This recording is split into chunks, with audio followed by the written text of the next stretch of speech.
네, 시청자 여러분 안녕하십니까? 이슈를 더 쉽게 풀어드리는 더 뉴스 시작합니다. 국민의힘 김재원, 최영호 최고위원에 대한 징계 여부를 논의할 당윤리위원회가 잠시 뒤에 열리고 60억 코인 의혹이 불거진 김남국 의원이 이해 충돌 논란 속에 반박에 나섰는데요. 잠시 뒤 더 정치 시간에 풀어드리겠습니다. 윤석열 대통령과 기시다 후미오 일본 총리가 도쿄 회담에 이어 52일 만에 서울에서 다시 만나 정상회담을 가졌습니다. 이번 회담의 성과와 과제 짚어보겠습니다. 먼저 오늘의 주요 뉴스부터 보시겠습니다. 기시다 후미오 일본 총리가 방한 일정을 마치고 귀국길에 올랐습니다. 대통령실은 후쿠시마 오염수 시찰단 파견에 합의하고 과거사와 관련해 다소 진전된 언급이 나온 것은 기시다 총리가 윤석열 대통령의 결단에 화답하려고 한 것이라고 평가했습니다. 올 여름으로 예고된 후쿠시마 원전 오염수 방류를 앞두고 한국 전문가 시찰단을 23일과 24일 일본에 파견하기로 한일 정상이 합의했습니다. 일본 언론들은 한일 정상 간 셔틀 외교 복원과 한일 관계 전망에 대해 대체적으로 긍정적인 평가를 내놨습니다. 반면 중국 관영 매체들은 이번 한일 정상회담이 이상한 동거라며 평가절하했습니다. 국민의힘 윤리위원회는 오늘 오후 각종 설화로 논란을 일으킨 김재원, 태영호 두 최고위원에 대한 징계 여부를 논의합니다. 더불어민주당은 김남국 의원의 60억 가상화폐 논란과 관련해 당 차원에서 본인의 소명을 듣고 있는 중이라는 입장을 밝혔습니다. 더불어민주당 전당대회 돈봉투 의혹 사건에서 자금 조달 역할을 한 혐의를 받는 핵심 피해자 강래구 한국감사협회장이 두 번째 구속 갈림길에 섰습니다. 후쿠시마 오염수 관련 시찰단 파견에 합의하고 또 과거사와 관련해서 기시다 총리의 다소 진전된 언급이 나온 한일 정상회담에 대해 대통령실은 기시다 총리가 윤석열 대통령의 결단에 화답하려고 한 것이라고 평가했습니다. 한국 전문가들로 구성된 후쿠시마 오염수 시찰단은 오늘 23일 파견될 것으로 전해졌습니다. 대통령실 취재기자 연결합니다. 박석영 기자.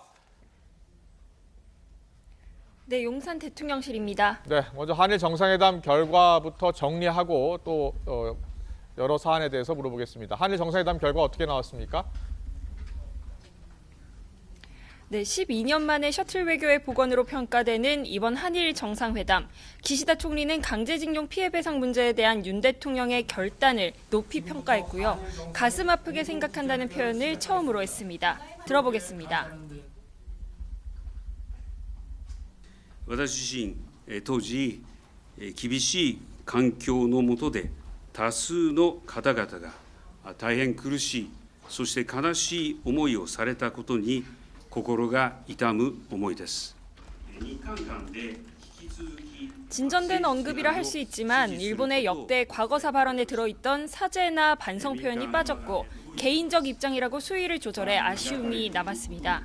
후쿠시마 오염수 문제를 두고는 양국 정상이 이달 안에 한국 전문가 시찰단을 현장에 파견하는 데 합의했습니다.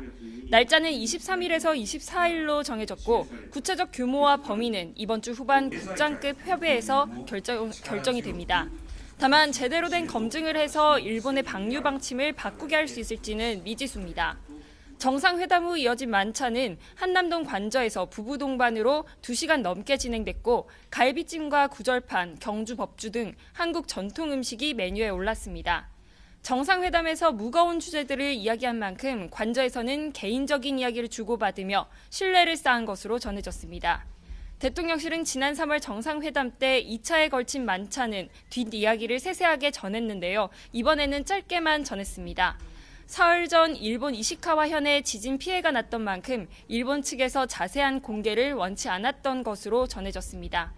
회담과 만찬까지 마무리한 윤 대통령은 오늘 오전 용산 대통령실에서 수석 비서관 회의를 주재했습니다. 이번 한일 정상회담에서 논의된 안보, 산업, 과학기술, 문화, 미래세대 교류 등 여러 분야에서 철저한 후속 조치에 임하라고 참모들에게 당부했습니다. 대통령실은 외교와 안보 모든 분야에서 이번 회담이 성공적이었다고 자평했고요. 기시다 총리가 윤석열 대통령의 결단에 어떻게든 화답해야 한다고 생각했던 것 같다고 전했습니다. 대통령실 관계자는 어제 브리핑에서 특히 과거사 관련 발언은 사전 조율이 없었고 기시다 총리의 언급은 예상치 못한 일이었다고 밝혔습니다. 또 윤 대통령이 요구한 바가 없는데 먼저 진정성 있는 입장을 보여줘서 기시다 총리에게 감사하다고 화답했다고 전했습니다. 네, 이제 다음 외교 무대는 일본의 의장국인 G7 정상회의입니다. 2주 뒤에 한미일 정상이 다시 만난다고요? 그렇습니다. 우선 한일 정상은 한일 관계 개선에 더욱 속도를 낼 전망인데요.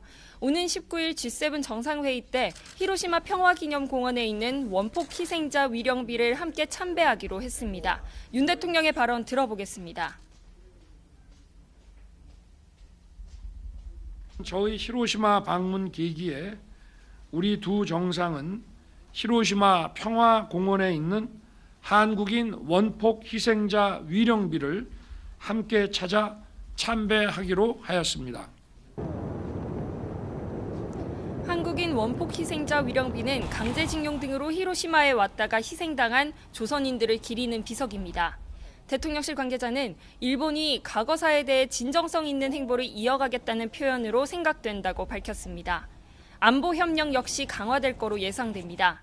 대통령실 고위 관계자는 지난해 11월 한미일 3국 정상이 프놈펜 성명을 통해 약속한 안보 공조를 G7을 계기로 다시 만나 더 구체화, 발전시키기로 약속했다고 설명했습니다.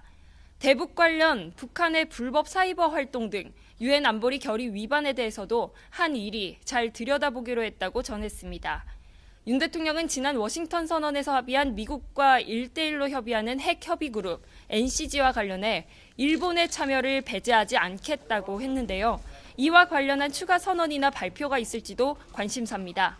다만 대통령실 고위 관계자는 NCG와 연계한 한미일 3국 공조체제 신설은 염두에 두는 것에는 거리를 뒀고 한미 NCG가 장착되고 나서 활성화된 이후에 추가적으로 진행될 수 있다는 이야기라고 단서를 달았습니다. 지금까지 용산 대통령실에서 YTN 박서경입니다. 네, 방금 들어온 소식입니다. 저희가 자막으로 먼저 전해드렸는데요. 오늘 오후 1시 반쯤부터 SNS죠, 카카오톡에서 메시지 전송에 오류가 발생해 사용자들이 큰 불편을 겪었습니다. 지난해 10월 한번 이런 사태가 있었죠. 카카오톡이 먹통이 돼서 며칠간 시민들이 큰 불편을 겪었었습니다. 일상이 멈췄었죠. 카카오 측 지금 현재 원인을 파악해서 복구 중이라고 밝혔습니다. 다시 한번 전해드리겠습니다. 카카오톡이 한때 오류가 발생해서 대화창이 열리지 않는 등 먹통이 발생해 지금 원인 파악에 나섰고요. 전송 오류 원인 파악 중이라는 카카오 측의 입장이 나왔습니다. 관련 소식은 잠시 뒤 취재기자 연결해서 좀 더 자세히 알아보겠습니다. 기시다 총리는 이번 한일 정상회담에 대해서 윤석열 대통령과 신뢰관계를 강화하고 함께 새로운 시대를 열고자 한다고 강조했습니다. 일본 정부도 이번 한일 정상을 통해서 한일 관계 개선의 움직임을 궤도에 올렸다면서 공식 입장을 내놨는데요. 도쿄 연결해서 자세히 알아보겠습니다. 김세호 특파원. 네, 도쿄입니다. 기시다 총리가 이번 한일 정상회담에 대해 별도의 입장을 냈다고요? 네, 기시다 후미오 일본 총리가 서울을 떠나기 직전 취재진에게 윤석열 대통령과 신뢰관계를 한층 강화하고 힘을 합쳐 새로운 시대를 열고자 한다고 강조했습니다. 또 어제 윤 대통령 관저에 초대받아 개인적인 것을 포함해 윤 대통령과의 신뢰관계를 깊게 할 수 있었다고 느낀다고 말했습니다. 마스노 히로카즈 일본 정부 대변인도 이번 정상회담으로 양국 정상의 신뢰가 깊어지고 한일 관계 개선 움직임이 궤도에 올랐다는 것을 확인했다며 일본 정부의 공식 반응을 내놨습니다. 일본 주요 신문들도 이번 한일 정상회담 결과를 일제히 일면 주요 뉴스로 다루며 긍정적인 평가를 내놨습니다. 요미우리 신문은 한일 관계 가속화를 확인했다는 제목을 통해 12년 만에 셔틀 외교가 재개됐다고 보도했습니다. 강제동원, 대북 대응, 원전 오염수, 경제 현안, 원폭 위령비 방문 등을 주요하게 다뤘는데요. 특히 강제동원 피해자에 대해 기시다 총리가 가슴이 아프다는 발언은 지난 3월 한일 정상회담 당시 역대 내각의 역사인식 계승을 한다는 발언보다 한 발 더 나간 것이라고 평가했습니다. 그러면서 한국 내 반발 여론에 대해 과거사에 겸허히 마주하는 자세를 호소하기 위한 것으로 분석했습니다. 니혼 게이자의 신문도 한일 관계 개선이 궤도에 올랐다고 전했습니다. 기시다 총리의 강제동원 피해자 관련 발언은 자민당 내 반발 여론과 한국 국민의 심정 사이에서 균형을 맞춘 것이라고 분석했습니다. 아사히 신문은 사설에서 여당인 자민당의 신중론에도 기시다의 한국 조기 방문은 매우 현명한 결정이라고 강조했습니다. 또 기시다 총리의 강제 동원과 관련한 발언도 총리의 언어로 표현한 점은 평가할 수 있다고 밝혔습니다. 이와 함께 기시다 총리가 윤 대통령과 함께 한국인 원폭 희생자 위령비를 참배하기로 한 데 대해선 제1본 대한민국 민단 히로시마 본부 원폭 피해자 대책 특별위원회 측이 참배하는 것 자체가 사죄하는 것이라고 생각한다고 말했습니다.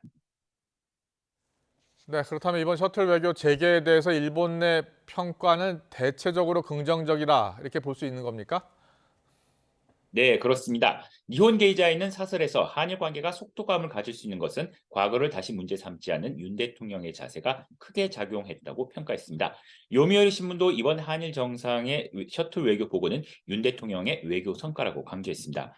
마이니치 신문 역시 기시다 총리의 조기 방안은 강제동원 문제에 대한 한국 측 대응을 일본이 평가했기 때문이라고 전했습니다. 하지만 한국 정부에 대한 의구심 역시 여전히 가지고 있는 모습입니다. 특히 일본이 주목하고 있는 것은 윤 대통령의 지지율입니다. 현재 윤 대통령의 지지율이 30%대에서 벗어나지 못하고 있는데요. 내년 한국 총선 등을 앞두고 지금과 같은 대일 기조를 유지할 수 있느냐에 대한 의문을 가지고 있는 겁니다. 요미우리는 기시다 총리의 강제 동원과 관련한 발언의 경우도 윤 대통령에 대한 비판이 기세를 더할 경우 한일 관계 개선 기조가 다시 예전으로 돌아갈 수 있다는 위기감이 작용한 것으로 보고 있습니다. 이와 함께 앞으로도 독도 문제, 사도 광산 등 적지 않은 현안들이 산적해 있어 한일 관계의 변수로 작용할 수 있다고 보고 있습니다. 지금까지 도쿄에서 전해드렸습니다. 이번 한일 정상회담에 대한 미국의 반응 알아보겠습니다. 미국 정부는 동맹국으로서 환영한다는 뜻을 밝혔는데요. 미국 언론들은 한일 셔틀 외교 복원으로 한미일 3국 협력이 더 강화되고 북한과 중국에 대한 군사적 대응도 더 긴밀해질 걸로 내다봤습니다. 워싱턴에서 권준기 특파원이 보도합니다. 미 국무부 대변인은 트위터에 한일 정상회담에 대한 환영 입장을 밝히며 윤석열 대통령과 기시다 일본 총리의 리더십에 찬사를 보냈습니다. 또 동맹 파트너와 함께 자유롭고 열린 인도태평양을 위해 계속 노력하겠다고 덧붙였습니다. 뉴욕타임스는 기시다 일본 총리의 한국 방문은 중단됐던 셔틀 외교가 다시 궤도로 돌아왔다는 것을 의미한다고 보도했습니다. 한일 두 나라에 더 협력할 것을 요구해온 미국으로선 고무적인 신호라고 평가했습니다. 한국 젊은 층에서 일본보다 중국에 대한 호감도가 더 낮게 나타난 점을 윤 대통령의 결단이 가능한 배경으로 짚었습니다. 워싱턴 포스트는 한국과 일본이 중국의 경제 군사적 부상과 북한의 핵 위협에 대응하기 위해 한일 양국과 한미일 3국 협력을 더 강화하고 있다고 전했습니다. 월스트리트저널도 도쿄와 서울이 더 긴밀해질수록 미국과의 미사일 방어도 발전시킬 수 있다며 북한과 중국을 감시하는 동맹의 능력을 강화할 것으로 내다봤습니다. 미 언론들은 다만 기시다 총리의 과거사 발언이 한국인들의 눈높이에 미치지 못한다고 평가했습니다. 뉴욕타임스는 양국 관계의 90% 이상은 국내 정치라며 기시다 총리가 일본 우파 정치인들을 의식하고 있다고 관측했습니다. 다만 일본도 미국의 미묘한 압력에 고민하고 있다며 바이든 대통령의 윤 대통령에 대한 감사 인사가 기시다 총리에게 보내는 메시지이기도 하다고 분석했습니다. I want to thank you again, Mr. President, for your political courage and personal commitment to diplomacy with Japan. 월스트리트저널은 이달 말 일본이 주최하는 G7 회의에서 세 번째 한미일 정상회담이 열린다고 소개했습니다. 워싱턴 포스트는 한국에서 과거사는 정체성 문제라는 전문가 발언을 전하며 일본과 화해는 갈 길이 멀다고 보도했습니다. 워싱턴에서 YTN 권준기입니다. 이런 가운데 한미일 3국이 이번 달 말 제주 남방 공해상에서 북한 대량 살상 무기 WMD 확산과 선박 간 불법 환적을 막기 위한 해상 차단 훈련을 실시합니다.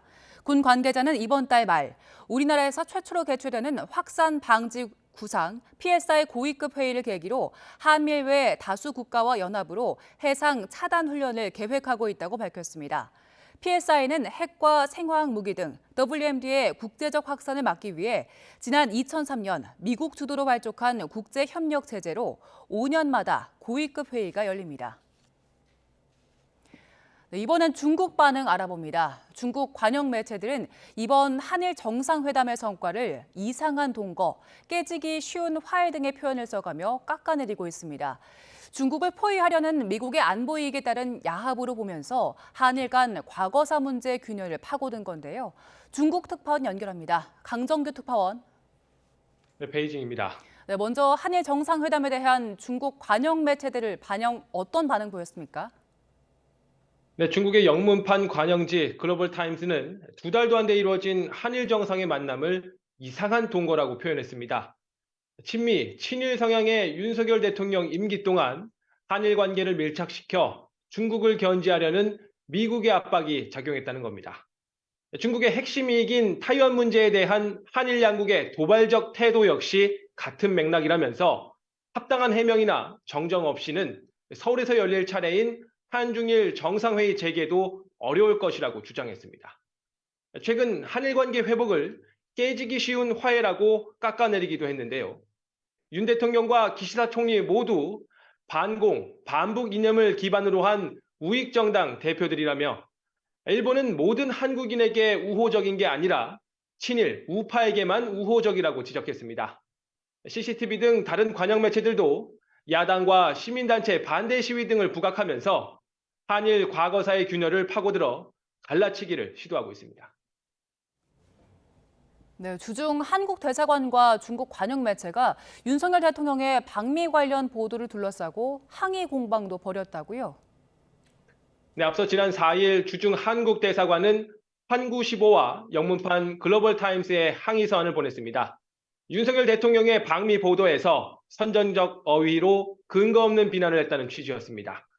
이에 대해 해당 매체는 외교기구가 다른 나라 언론의 독립적 보도에 난폭하게 간섭하는 걸 용납할 수 없다고 재반박하는 기사를 냈습니다. 윤석열 정부의 친일, 친미 굴욕 외교에 대한 전문가들의 혹독한 비판을 전달했을 뿐이고 타이완 문제 등 위헌 발언에 대한 자국 내 반발과 경각심을 기사에 반영한 게 무슨 문제냐는 겁니다. 어제 한일 정상회담에 대해서도 두 이웃나라가 좋은 관계를 맺는 데 이견은 없지만 미국을 도와 중국을 압박해서는 안 된다는 전제를 깔았습니다. 중국 정부의 공식 반응은 오늘 오후 중국 외교부 브리핑에서 나올 것으로 보입니다. 지금까지 베이징에서 전해드렸습니다. 국민의힘 윤리위원회가 오늘 오후 각종 설화로 논란을 일으켜온 김재원, 태영호 두 최고위원의 징계 여부를 논의하는 가운데 이르면 오늘 결론이 나올지 주목됩니다. 거액의 가상화폐 보유 논란에 휩싸인 더불어민주당 김남국 의원은 YTN 취재진과 만나 투자금 모두는 자신의 돈이었다며 곧 구체적인 입장을 내겠다고 했습니다. 국회 취재기자 연결합니다. 박규환 기자. 네, 국회입니다. 먼저 국민의힘 윤리위원회 내부 분위기는 어떻습니까? 네, 국민의힘 중앙윤리위원회는 오늘 이딴 설화 논란을 빚은 김재원, 태영호 최고위원에 대한 징계 논의에 들어갑니다. 윤리위는 오늘 오후 4시부터 서울 여의도에 있는 국민의힘 당사에서 진행됩니다. 오늘 회의에서는 두 최고위원을 직접 불러 소명을 들은 뒤 징계 수위 등을 본격 논의할 것으로 보입니다. 자진 사퇴를 설득한 것으로 알려진 김기현 대표는 일단 윤리위 전망에 대해선 말을 아꼈습니다. 들어보시겠습니다. 지도부가 자진 사퇴를 설득했다는 이야기도 있었는데요. 제가 답변 특별히 드리지는 않겠습니다. 윤리위 결과는 어떻게 나오기를 기대하고 계신가요? 기대하고 있지 않고 기다리고 있습니다.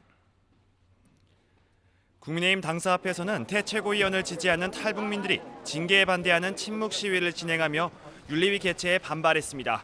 만약 오늘 윤리위에서 당원권 정지 이상의 중징계가 나온다면 최고위원직 두 자리는 공석으로 유지돼 지도부 운영은 차질이 불가피할 것으로 보입니다. 여기에 1년 이상의 당원권 정지가 나오면 내년 총선 공천이 사실상 불가능해집니다. 그만큼 두 최고위원에게는 오늘 윤리위 결정에 정치 생명이 걸린 셈인데요. 당내에선 일단 중징계 가능성에 무게가 실리고 있습니다. 윤상현 의원은 오늘 CBS 라디오에서 지금의 분위기는 당원권 정지 1년 이상의 중징계라면서도 총선에 나갈 기회는 줘야 한다고 말했습니다. 유승민 전 의원도 MBC 라디오에서 중징계가 예상된다면서도 대통령실 공천 개입 논란이 일었던 녹취록까지 인정된다면 사태가 꼬일 수 있다며 우려를 포했습니다. 이르면 오늘 징계 수위가 결정될 것이란 관측이 많은 가운데 한일 정상회담 등과 일정이 겹치는 만큼 일단 윤리위 결정을 한 차례 미룰 수 있다는 전망도 나오고 있습니다.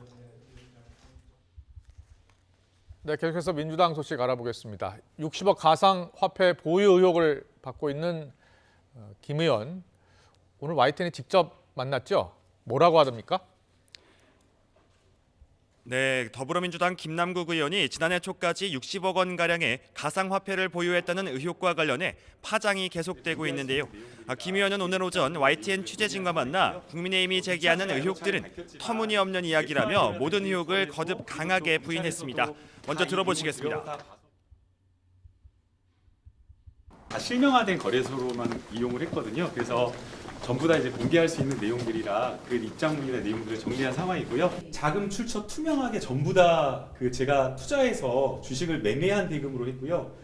계좌 이체한 거래 내역을 포함해서 가상화폐를 포함한 모든 것들이 다 제 돈으로만 했습니다. 무슨 뭐 이중성, 도덕성 문제를 제기하고 있는데 터무니없는 이야기들입니다. 네. 김 의원은 이와 함께 구체적인 내용을 정리해 곧 입장을 표명하겠다며 입장문도 모두 준비돼 있다고 설명했습니다.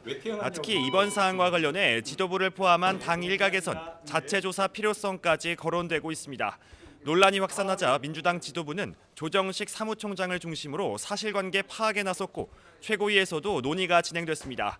권칠승 수석 대변인은 지금 하고 있는 진상 파악이 사실상 조사에 해당한다면서도 김 의원의 소명을 지켜본 뒤 본격적인 조사 여부 등을 결정하겠다고 밝혔습니다. 들어보시겠습니다. 지금 이루어지고 있는 차원의 조사가 뭐 윤리 심판원이 가능한다고 그거는 이제 오늘 그 본인의 소명을 들어보고 이제 판단할 수 있다고 봅니다. 이해 충돌 관련해서는 이게 이제 불특정 다수에 해당되는 경우에는 이해 충돌에 해당되지 않는다라고 하는 게 일반적인 논리인 것으로 알고 있습니다. 김 의원은 오늘도 SNS를 통해 반박문을 냈는데 그간 서민 코스프레를 했다는 비판에 짠돌이로 살아와 동의하기 어렵다며 고등학교 때 산 안경을 20년 동안 써왔다고 강조하기도 했습니다. 김 의원은 이르면 오늘 보다 구체적인 입장을 낼 것이란 전망도 나오는데 실제 발표 여부와 계좌 내역 공개 등은 조금 더 지켜봐야 할 것으로 보입니다. 지금까지 국회에서 YTN 박기환입니다. 윤석열 대통령의 국정수행 지지율이 34.6%로 나타나 2주 연속 상승했다는 여론조사 결과가 나왔습니다. 리얼미터가 미디어 트리뷴 의뢰로 지난 2일부터 사흘 동안 전국 18살 이상 유권자 1,504명을 조사한 결과 윤 대통령 국정수행 긍정평가는 지난주보다 0.1%포인트 오른 34.6%로 집계됐습니다. 부정평가는 지난주보다 0.1%포인트 내린 62.5%로 나타났습니다. 리얼미터는 윤 대통령 국빈 방미 성과 효과가 있었지만 국민의힘 태영호 최고위원 녹취 유출 파문으로 그 효과가 제한된 측면이 있다고 분석했습니다. 정당 지지도는 국민의힘이 지난주보다 0.3%포인트 내린 34.9%, 더불어민주당은 지난주보다 0.8%포인트 올라 45.5%로 집계됐습니다. 자세한 내용은 리얼미터 홈페이지나 중앙선거 여론조사 심의위원회 홈페이지를 참조하면 됩니다. 더불어민주당 전당대회 돈봉투 의혹 사건에서 자금 조달 역할을 한 혐의를 받는 핵심 피의자죠. 강래구 한국감사협회장이 오늘 두 번째 구속 갈림길에 섰습니다. 검찰은 보강 수사를 통해 공범들의 증거인멸 정황을 추가로 확인했다면서 구속이 필요하다고 강조하고 있습니다. 취재기자 연결합니다. 임성우 기자. 네, 서울중앙지방법원입니다. 네, 강래구 씨에 대한 구속 전 피의자 신문 시작됐습니까? 네, 서울중앙지방법원은 조금 전 오후 2시부터 강 씨에 대한 구속 전 피의자 신문을 진행 중입니다. 지난달 21일 첫 영장 청구가 기각된 이후 17일 만입니다. 강 씨는 재작년 민주당 대표 경선을 앞두고 송영길 후보를 당선시키려고 당직자들과 공모해서 선거 관계자들에게 금품 9,400만 원을 살포한 혐의를 받습니다. 강 씨는 특히 이 가운데 8천만 원을 끌어오고 윤관석 의원의 지시로 현역 의원들에게 돈 봉투를 뿌리는 데에도 깊이 관여한 것으로 파악됐습니다. 검찰은 앞서 지난달 강 씨에 대해 구속영장을 청구했지만 법원은 수사에 영향을 줄 정도로 증거를 없앴다고 보기 어렵다며 기각했습니다. 이후 검찰은 보강 수사를 통해 송영길 전 대표 후원 조직인 먹고사는 문제연구소 컴퓨터의 일부 하드디스크가 포맷, 교체된 정황 등을 확인하고 강 씨에 대해 구속영장을 재청구했습니다. 강 씨와 공범들이 증거를 없앨 우려가 추가로 드러난 만큼 구속 수사가 필요하다고 검찰은 강조하고 있는데요. 강 씨의 구속 여부는 오늘 밤늦게 정해질 것으로 보입니다. 네, 공범인 윤관석, 이성만 의원의 소환 조사가 언제일지도 관심인데 일단 강래구 씨 구속 여부가 먼저 결정 나야겠죠? 네, 그렇습니다. 검찰 관계자는 윤관석, 이성만 의원 측과 출석 일정을 계속 조율 중이라면서 강 씨에 대한 구속영장 발부 여부도 지켜봐야 한다고 설명했습니다. 강 씨의 구속 여부가 두 의원의 소환 조사 시점을 정하는 데 주요하게 고려할 요소라는 겁니다. 별도로 검찰은 돈봉투 수수자들에 대한 수사에도 박차를 가하고 있습니다. 특히 돈봉투 수수자들 가운데 현역 의원들이 있는지 특정하고 좁혀가는 단계라고 검찰 관계자는 설명했습니다. 앞서 검찰은 돈봉투를 받은 것으로 특정된 당시 송영길 캠프 지역 본부장들과 실무자들을 지난주 줄줄이 불러 수수 경위를 캐물었습니다. 강 씨가 구속될 경우 공범인 윤관석, 이성만 의원 소환 조사는 물론 수수 의혹이 있는 다른 현역 의원들까지도 검찰 수사가 빠르게 진척될 것으로 보입니다. 지금까지 서울중앙지법에서 전해드렸습니다.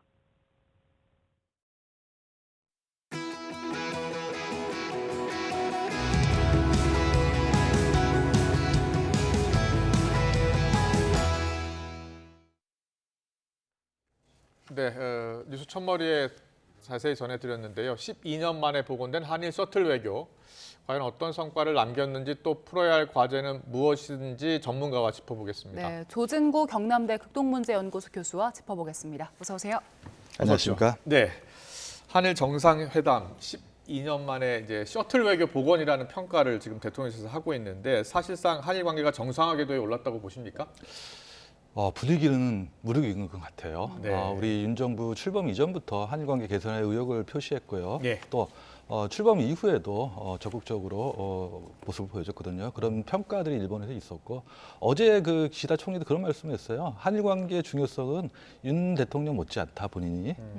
본인도 한일 관계의 중요성을 인식하고 있기 때문에 조기에 한국 방문을 결정했다. 이런 말씀도 했기 때문에 잘 나타나 있다고 봅니다. 거기에. 네. 그렇군요. 양국 정상 모두 한일 외교를 정상화하는 게 중요하다고 봐서 그런지 지금 3월에 윤 대통령이 방일에서 만났고 기시다 총리가 어제 이제 또 방한을에서 만났고요. 네. 5월 19일에 또 히로시마에서 두 정상이 만나는데 네. 굉장히 속도가 붙는 것 같아요. 그렇죠. 예. 대통령 취임 1년 이내에 이렇게 많이 자주 만났던 적은 없었던 것 같아요. 네. 과거에 이명박 대통령 때도 1년 사이 한 5번 정도 총리를 만난 적이 있는데 일본은 단명 총리였어요. 그 당시에는. 그래가지고 두 분의 총리를 5번에 걸쳐 만난 적이 있었는데 이렇게 한 분이 오랫동안 1년 동안 친밀하게 회담을 했던 적은 처음인 것 같아요. 네. 가장 관심을 모았던 문제가 과거사 문제인데요. 기시다 총리가 과연 이 과거사에 대해서 진심 어린 사죄와 반성을 하느냐 여부가 최대 관심이었는데 네. 실제로 보면 개인적 의견이다라는 전제를 깔았고 가슴 아프게 생각한다는 표현이 추가된 겁니다. 어떻게 보셨어요?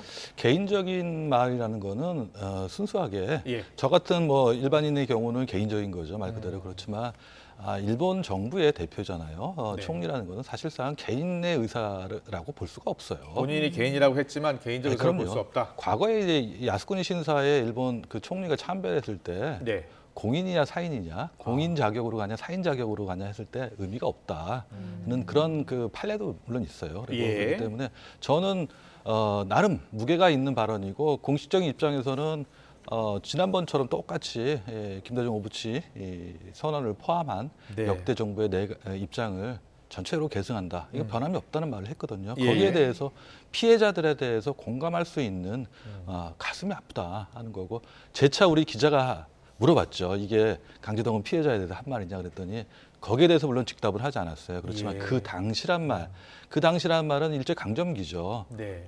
소위 이 무라야마 다마나 김대중 오부치 이 선언에 나와 있는 것이 식민지 지배로 인해서 다대한 손해와 고통을 줬다는 거거든요. 예. 그 당시라는 거는 일제 강점기예요. 그렇기 때문에 네. 강제동원 피해자, 혹은 일본군 위안부 피해자, 혹은 원폭 피해자를 포함해서 여러 다양한 그 피해자를 의식했다고도 넓게 보면 또 해석할 수 있는 여지가 있습니다. 네. 예.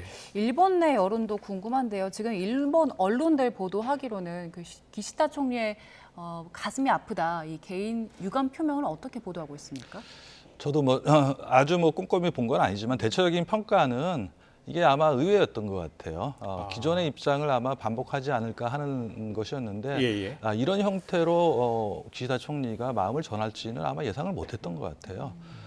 그래서 저는 긍정적인 평가가 많다고 생각을 해요. 네. 또 다만 일본 내에 또 언제까지 일본이 한국의 요구에 따라서 사죄를 해야 할 것이냐 하는 비판 여론이 있는 것도 사실이에요. 그렇기 예. 때문에 그것도 의식하고 해서 어떻게 보면은 마지노선이라고 할까요? 기시다 총리가 일본 내 국내 여론을 의식하면서 그 비판을 받지 않는 범위 내에서 할 수 있는 최대의 표현을 하지 않았나 그런 생각도 듭니다. 네. 이번 한일 정상회담 주요 의제 가운데 하나가 후쿠시마 방사능 오염수 방류 문제였는데요. 네. 일본 측이 관련 시설의 안전성 문제를 별도 검증할 수 있도록 우리 시찰단 파견을 허용했어요. 네. 23일 날 간다고 합니다. 어떤 네. 의미가 있다고 보세요? 이제까지 일본이 특정한 국가에 대해서 예. 그런 조치를 취한 적이 없습니다. 또 일본에게는 그럴 그 의무도 없고요. 그런 의미에서는 가장 가까운 나라이고 또 국민의 기시다 총리 말씀하신 것처럼 생명에도 또 혹은 해양 환경 오염에도 직접적인 관련이 있는 중요한 문제이기 때문에 예. 우리가 우려를 전달하고 또 기시다 총리도 말씀하셨지만은 한국민들이 무엇을 우려하고 있는지 인식하고 있다. 네, 또 네. 그에 대해서 한국민들의 이해를 얻고 싶다는 거거든요. 이해를 얻으려고 하는 그런 조치 하나의 배려라고 생각한다면은 의미가 있을 것이고요. 이게 네. 일회성에 그치지 않을 가능성도 있어요.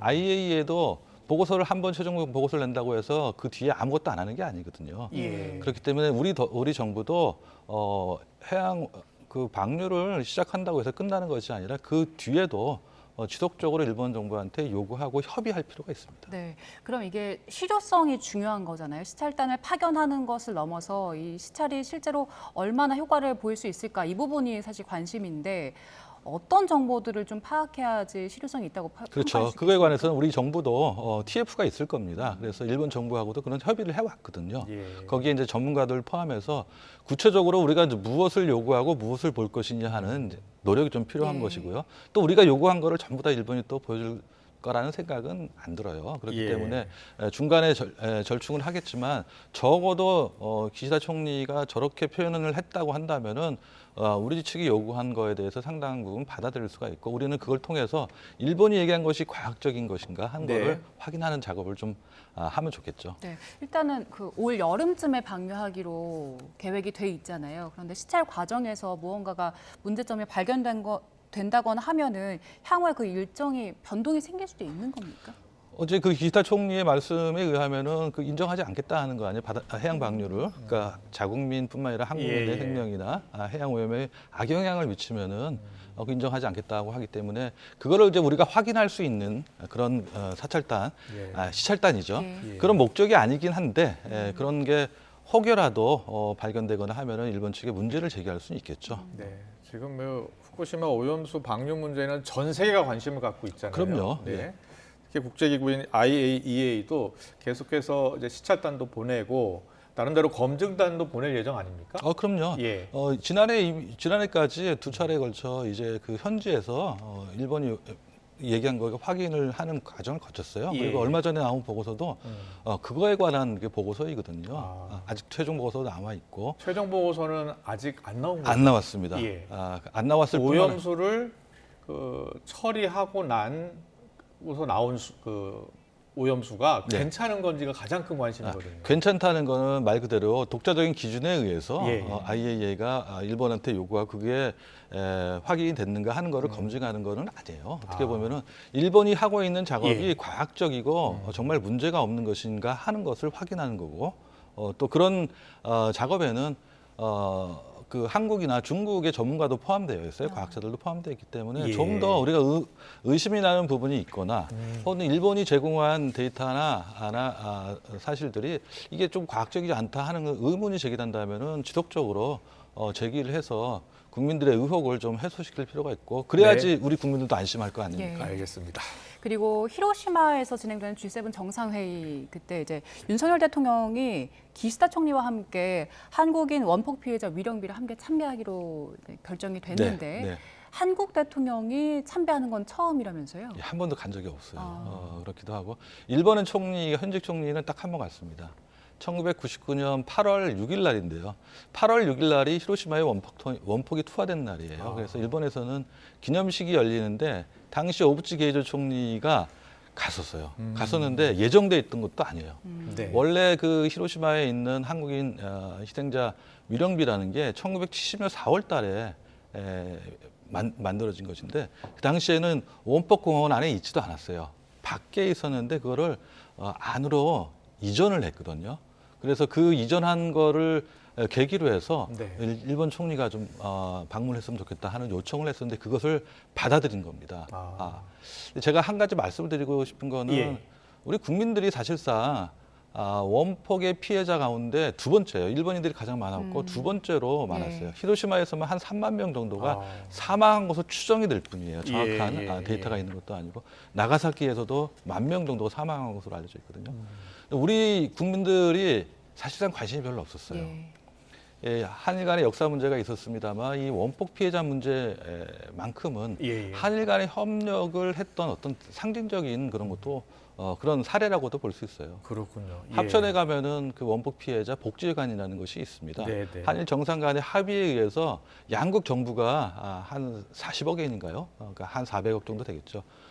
투자를 해서 복지회관을 만든 경험이 있거든요. 네, 알겠습니다. 그 안보 분야 관련해서 좀 여쭤볼게요. 윤석열 대통령이 한미 정상회담에서 워싱턴 선언 발표를 했고 핵 협의 그룹을 만들기로 했잖아요. 여기에 일본이 좀 참여하고 싶나 봐요. 뭐 꼭 그런 거는 아닐 텐데요. 관심은 있을 겁니다. 실제로 미일 사이에도 확장 억제에 관한 협의가 있어요. 좀 급수가 좀 낮은데 심의관급이긴 한데요. 그런데 이번에 이제 그 워싱턴 선언에서 합의된 게 이제 사실상 어떻게 운영될 것이냐 하는 것이 중요하거든요. 나토하고 뭐 그냥 단순하게 비교할 문제는 아니에요. 그렇기 때문에 그 핵 협의 그룹이라는 게 원활하게 잘 운영되는 것을 보고 사실상 북한의 핵 문제에 대해서 가장 위협을 느끼는 나라가 누구냐 하면 한국과 일본이에요. 그런 의미에서 일본도 관심을 표명하는 게 바람직하고요. 그런 의미에서 앞으로 한미일 간에는 그런 문제에 대해서 논의하고 뭐 이미 협의를 시작했을지 모르겠습니다만 구체화하는 작업이 앞으로 이루어질 것으로 예측이 됩니다. 일본 입장에서는 참여하고 싶을 것 같긴 한데 우리 입장에서는 대통령실이 이게 1대1 협의다, 1대1 만남이다라고 강조를 해왔었잖아요. 그런데 여기에 일본이 함께 참여를 하게 되면 우리 입장에서는 어떤 변화가 생기는 겁니까? 사실상 어떻게 보면 한국이 핵무장을 하지 않고 일본이 핵무장을 하지 않는다 하면은 같은 의미예요. 한미 사이에 그런 협의체가 있고 미일 사이 협의체가 있고 미국은 이 협의체를 좀 통합해서 한미일 혹은 호주를 포함한 것까지 해서 한미일 호주까지 좀 넓히려고 하는 생각이 없는 건 아니에요. 그런데 북한의 입장에서 본다면은 지난해 그 핵무력 정책을 법령화하면서 그 최고인민회에서 김정은 위원장이 연설을 했는데 거기에서 그런 얘기를 했어요. 비핵 국가 가운데 핵 보유 국가와 야합해서 북한을 침략하거나 공격에 하지 않는다면 핵을 사용하지 않겠다.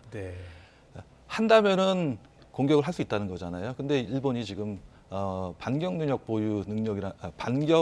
능력을 보유하겠다고 하지 않습니까? 그러니까 미사일이 북한을 상정한 것은 아니지만 일본을 공격할 수 있다고 한다면은 앉아서 당하지만 않겠다는 거거든요. 그럴 경우에 알겠습니다. 북한은 가만히 있지 않겠다는 거겠죠. 마지막 질문 드릴게요. 한미일 3국이 이 G7 히로시마 정상회의에서 만날 가능성이 높아졌잖아요. 만날 것이고요. 그럼 지난번 한미일 정상회담 때는 그 북한 미사일 정보를 공유하기로 했었잖아요. 이번에는 어떤 합의가 나올 것 같습니까? 저는 아까 거기서 말씀하신 것처럼 그 핵 협의 그룹에 관한 합의도 나오지 않을까 하는 가능성이 있어요. 실제로 그렇군요. 이제 예, 그렇군요. 완전한 건 예. 아니지만 논의를 시작하거나 아니면 그에 대해서 어떤 협의체를 만들고자 하는 그런 합의도 포함될 가능성도 있다고 생각이 됩니다. 알겠습니다. 지금까지 한일 정상회담 10일 만에 셔틀 외교가 정상화됐다는 평가와 함께 이번 정상회담 성과와 과제 짚어봤습니다. 조주인구 경남대 극동문제연구소 교수와 함께했습니다. 잘 듣습니다. 감사합니다.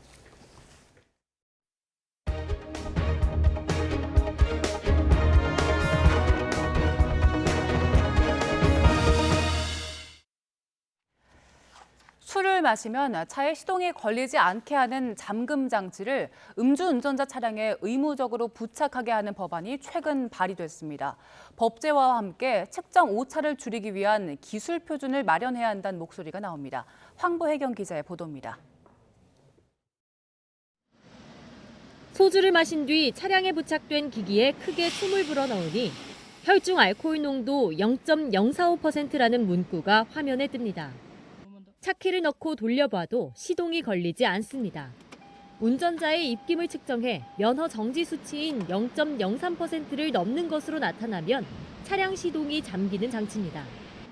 다른 사람이 대신 숨을 불어주는 꼼수를 막기 위해 얼굴 인식 카메라를 설치해 시동을 건 사람과 실제로 차를 몬 사람이 같은지 확인하는 기술도 개발됐습니다. 이미 일부 민간 기업이 통근버스에 시범 도입한 이런 음주 시동 잠금 장치는 얼마 전 음주 차량에 치여 목숨을 잃은 배승하 양 사건을 계기로 주목을 받고 있습니다. 지난 1일엔 관련 법안도 발의됐습니다. 음주운전을 하다 적발된 사람에게 나중에 면허를 재발급해 줄 때 차량에 최대 5년 동안 잠금 장치를 다는 조건을 다는 게 골자입니다. 설치 비용은 음주운전자 본인이 부담해야 하고 장치가 없는 차량을 운전하거나 무단으로 떼면 벌칙도 부과됩니다. 과거에도 비슷한 법안들이 줄줄이 발의됐다가 폐기된 만큼 이번엔 법안 통과를 위해 국회가 나서야 한다는 목소리가 나옵니다. 미국이나 호주에서는 음주운전 시동 잠금 장치가 이미 의무화되어 있습니다. 음주운전은 재범률이 매우 높기 때문에 이제 법제화를 통해서 상습 음주운전을 예방하는 것이 필요해 보입니다. 측정 결과가 기계마다 들쭉날쭉하지 않도록 기술 표준화 역시 필요합니다. 아직까지 한국에는 표준화가 없습니다. 음주 측정은 정확도가 있어야 되기 때문에 한국산업기술시험원에서 교정을 받는 게 중요하다는 거죠. 또 어린이 보호구역에서 음주운전으로 인명사고를 낸 경우 가해자 신상을 공개하는 내용의 법안도 잇따라 발의됐는데 국회 문턱을 넘을지 관심입니다. YTN 황보혜경입니다. 금연구역에서 담배를 피우다 지적을 당하자 행패를 부린 남성들이 온라인 공간에서 거센 비판을 받고 있습니다. 영상 함께 보시죠.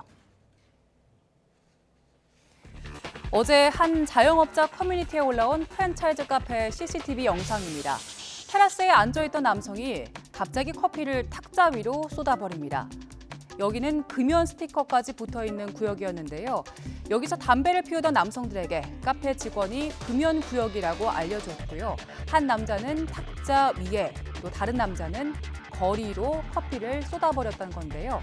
심지어 점원에게 잘 치워봐라, 신고해보라며 조롱까지 남겼다고 합니다. 영상이 공개된 뒤 온라인 커뮤니티에선 해당 남성들에 대한 성토가 이어지고 있는데요. 경찰은 구체적인 피해 내용을 확인한 뒤 남성들의 신원을 특정해 조사할 걸로 알려졌습니다. 현지 시각으로 지난 6일 발생한 미국 텍사스주 쇼핑몰 총기 난사 사건으로 한국계 일가족 3명도 희생된 것으로 알려져 안타까움을 더하고 있습니다. 바이든 미 대통령은 의회에 총기 규제 강화를 거듭 촉구했습니다. 김태현 기자의 보도입니다. 토요일 오후 텍사스주 댈러스 외곽 앨런시 쇼핑몰에서 발생한 끔찍한 총기 난사. 8명의 희생자 가운데는 한국계 일가족도 포함되어 있었습니다. 주말을 맞아 쇼핑을 하던 30대 한인 부부와 자녀 등 3명이 숨진 것으로 전해졌습니다. 당국은 아직 사망자 신원을 발표하지 않고 있습니다. 쇼핑몰 한켠에는 임시 추모 공간이 마련됐습니다. 비극적인 희생을 애도하기 위해 만든 십자가 모형과 꽃들이 놓여 있습니다. The City of Allen pledges to offer our complete support. We know you are grieving. We are grieving. Rest assured, the nation and the world are also grieving. He heard gunshots, located the gunshot, located the shooter, neutralized the shooter, neutralized the threat. We believe at this point that the shooter acted alone. 조 바이든 대통령은 의회에 총기 규제 강화를 거듭 요구했습니다. 바이든 대통령은 또다시 쇼핑몰에서 충격적인 총격이 발생했다며 공격용 소총을 금지하고 총기 보관 요건을 강화하는 법안이 필요하다고 강조했습니다. YTN 김태현입니다. 마블 스튜디오 신작 가디언스 오브 갤럭시 볼륨 3가 어린이날 연휴에 가장 많은 관객을 끌어모았습니다.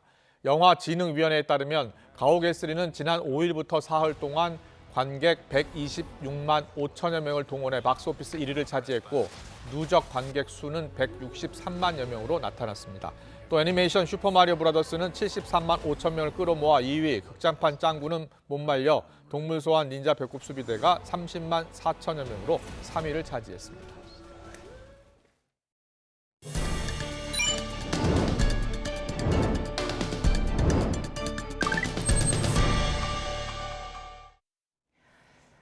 어버이날 선물 고민 많으셨죠? 예나 지금이나 부모님께 고마움을 전하려는 마음은 변함이 없겠지만 어버이날 선물은 시대에 따라 변화를 보였는데요. 50년대에서 60년대까지는 전쟁 이후여서 물자가 부족했죠. 어버이날에 달걀이나 곡물같이 직접 수확한 농산물을 선물하는 일이 많았고요. 산업화가 본격화한 70년대에는 생필품 선물이 주를 이뤘는데요. 설탕, 밀가루나 양말이 어버이날 주요 선물 가운데 하나였습니다. 이후 80년대 들어서면서 선물의 선택지가 다양해졌습니다. 비누 선물 세트나 참치캔 선물 세트부터 의류와 가방, 넥타이 같은 잡화용품까지 선택의 폭은 넓어지고 또 고급화되기도 했지요. 건강에 대한 관심이 높아지면서 꿀과 인삼 같은 선물이 늘기도 했습니다. 90년대에는 건강 관련 선물이 유행이었습니다. 1995년 어버이날을 맞아 실시한 설문조사에서 부모님이 받고 싶은 선물 1등은 안마기였는데요. 부모님 10명 중 3명이 안마기를 받고 싶다고 답했습니다. 또 각종 건강식품과 종합검진권이 인기였습니다. 2000년대 들어서는 공연 티켓이나 유명 연예인의 디너쇼 초대권도 인기 선물 목록에 올랐고요. 현금과 백화점 상품권처럼 부모님께 선택권을 주는 선물이 인기였습니다. 최근까지도 그 경향이 뚜렷한데요. 어버이날 드리고 싶은 선물로 10명 중 6명 정도가 용돈을 1위로 꼽았습니다. 건강기능식품과 옷, 패션 잡화가 그 뒤를 이었지만 용돈을 꼽은 비율이 월등히 높지요. 고민 끝에 고른 선물을 들고 직접 찾아뵐 수 있다면 좋겠지만 멀리 떨어져서 전화로라도 감사한 마음을 전하는 분들 많을 텐데요. 따로 사는 부모가 있다고 응답한 가구를 대상으로 조사해보니 부모님께 거는 안부 전화는 일주일에 2.2회, 직접 찾아뵙는 빈도는 한 달에 3.3회 정도였습니다.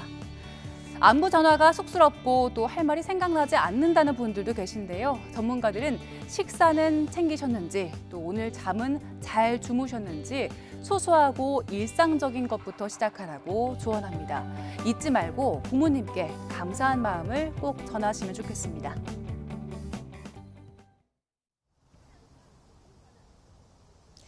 따스한 햇살과 깨끗한 공기까지 봄을 더욱 실감나게 합니다. 오늘 야외 활동하기 참 좋은 날씨인데요. 현재 서울 기온은 21.7도까지 올라서 가볍게 산책하기 참 좋은 기온입니다. 앞으로 2-3시간 정도는 이렇게 완연한 봄 날씨를 느낄 수 있겠습니다. 하지만 요즘 일교차가 크게 벌어지면서 퇴근길 무렵에는 날이 금세 쌀쌀해집니다. 올해 밖에 계실 분들은 옷차림과 건강관리에 유의하시기 바랍니다. 내일도 전국적으로 맑은 하늘이 함께하겠고요. 미세먼지 농도도 좋음에서 보통 수준으로 양호하겠습니다. 내일 아침에는 오늘보다 기온이 3에서 4도가량 높아 쌀쌀함이 덜하겠습니다. 서울 11도, 대전 9도, 광주와 대구는 10도로 출발하겠습니다. 한낮 기온은 예년과 비슷하거나 조금 더 높겠습니다. 내일 낮 기온 서울 23도, 대전 25도, 대구는 27도까지 오르겠습니다. 남은 한 주간 별다른 비 소식 없이 대체로 맑은 날씨가 이어지겠고요. 예년보다 온화한 봄 날씨 속에 주 중반에는 서울 낮 기온이 25도까지 오를 전망입니다. 다만 내일까지 동해안과 제주도 해안에서는 너울성 파도가 높게 일겠습니다. 이 지역에 계신 분들은 해안가 접근을 자제하는 등 안전사고에 유의하시기 바랍니다. 지금까지 YTN 윤수빈입니다. 국민의힘 김재원 태영호 최고위원에 대한 징계 여부를 논의할 당 윤리위원회가 잠시 뒤에 열립니다.